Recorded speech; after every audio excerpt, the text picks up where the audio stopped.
राधे राधे भक्तों, अगर आप भी लड्डू गोपाल जी के घर में निवास करते हैं तो ये वीडियो आपके लिए ही बना हुआ है और आपका भी आज मेरी तरह खून खोलने लगेगा अगर आप ये वीडियो पूरा सुन लेंगे। तो किस्सा कुछ इस तरीके से है। अभी ही कुछ दिन की पहले की बात है। एक बाबा है जिसका नाम है नीम करोली सरकार। मैंने उनका वीडियो देखा तो मेरा खून खोलने लगा। बात ऐसी हुई कि वहां पर एक महिला पहुंची अपनी बच्ची के साथ। अपनी बच्ची करीब 10-11 साल की बच्ची होगी। उस बच्ची के हाथ में लड्डू गोपाल जी थे। तो कुछ इस तरीके का उनका दरबार होता है। वहां पे भूत प्रेत और इस टाइप की चीजें, जैसे लोग बैठे होते हैं उनमें प्रॉब्लम्स कुछ होती होंगी, तो उस तरीके की वहां पे दरबार लगता है। तो फूफा करता हुआ ऐसा कुछ वो बाबा नजर आता है। तो उस बाबा ने सबसे पहली बच्ची के हाथ में लड्डू गोपाल जी जब देखे, उस लेडी ने अपनी सारी प्रॉब्लम बताई कि फाइनेंशियल प्रॉब्लम है, ये है। तो बाबा का सबसे पहले सवाल ये था कि प्रॉब्लम तो आप अपने साथ लेके घूम रहे हो। उसने कहा मतलब ये कि आपकी बेटी के हाथ में जो लड्डू गोपाल जी है वो आपकी प्रॉब्लम है। तो उसने रीजन पूछने पे बताया कि बाबा ने पूछा कि क्या आपने इन लड्डू गोपाल जी की प्राण प्रतिष्ठा करवाई हुई है। तो उस लेडी ने कहा कि नहीं, मैंने प्राण प्रतिष्ठा नहीं कराई हुई है। तो छूटते ही बाबा जी ने ये कहा कि जो लोग अपने लड्डू गोपाल जी की प्राण प्रतिष्ठा नहीं कराते उनमें प्रेत निवास करते हैं। तो ये भी कहा कि वो प्रेत इस लड्डू गोपाल जी में निवास करता है। साथ ही उस बाबा ने ये भी कहा कि ये जो आपकी बेटी है ये उस प्रेत से, यानी कि लड्डू गोपाल जी में जो प्रेत वास करते हैं उनसे बातें करती है। और लेडी ने उन बाबा जी की बात का समर्थन करते हुए हाँ भी भरी और ये भी कहा कि मेरी दूसरी बेटी भी उनसे बातें करती है।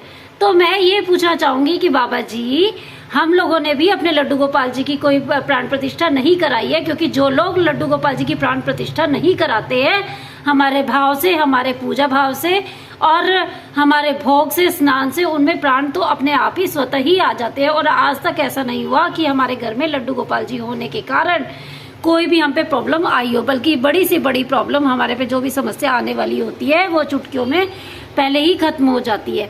तो उन लेडी को मैं पहले तो ये कहूंगी कि अगर आप लड्डू गोपाल जी में विश्वास रखते हैं, पहले विश्वास नहीं है तो आप उन्हें कतई न रखें। अगर आप को उन पे विश्वास है, उनकी सेवा पे विश्वास है, तो आपको ऐसी जगह पर जाना ही नहीं चाहिए। अगर आप गई हैं तो और आपको लड्डू गोपाल जी जो पूरे जग का पालनहार है उन्हें अपने साथ बिल्कुल भी नहीं लेके जाना चाहिए। और इतना ही कहने पर वो बाबा जी नहीं रुके, साथ ही उन्होंने और भी लोगों में वहम ये डाला कि जो भी लोग बिना प्राण प्रतिष्ठा के लड्डू गोपाल जी को लेके घूमते हैं सभी में ही प्रेत निवास करते हैं। बताओ, इससे ज्यादा गिरी हुई बात क्या होगी। तो मेरे तो ये सुन के ही माथा चकराने लगा। और जाते जाते उन्होंने ये भी कह डाला कि अपने लड्डू गोपाल जी को ये सॉल्यूशन दिया कि गंगा जी में फेंक दो। अब आप ऐसे बाबा जी के पास जाएंगे या ऐसे बाबा जी के बारे में क्या कहेंगे, ये आपके ऊपर है। अगर आप ऐसे बाबा जी का समर्थन करते हैं तो आप कृपया करके लड्डू गोपाल जी को कतई ना रखें, उनकी सेवा कतई ना करें।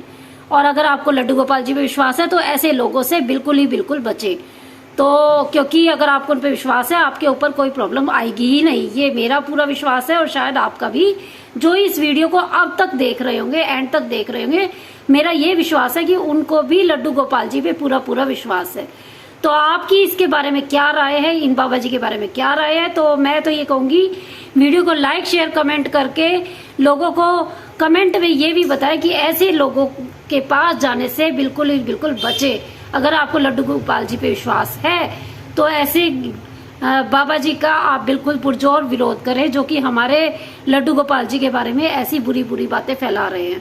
तो ये इन्फॉर्मेशन आप तक पहुंचाना मेरा काम था और बाकी आपके हाथ में है। लड्डू गोपाल जी की सेवा करते रहे। अगर सेवा करते हैं तो पूरे विश्वास के साथ करें। जय श्री राधे।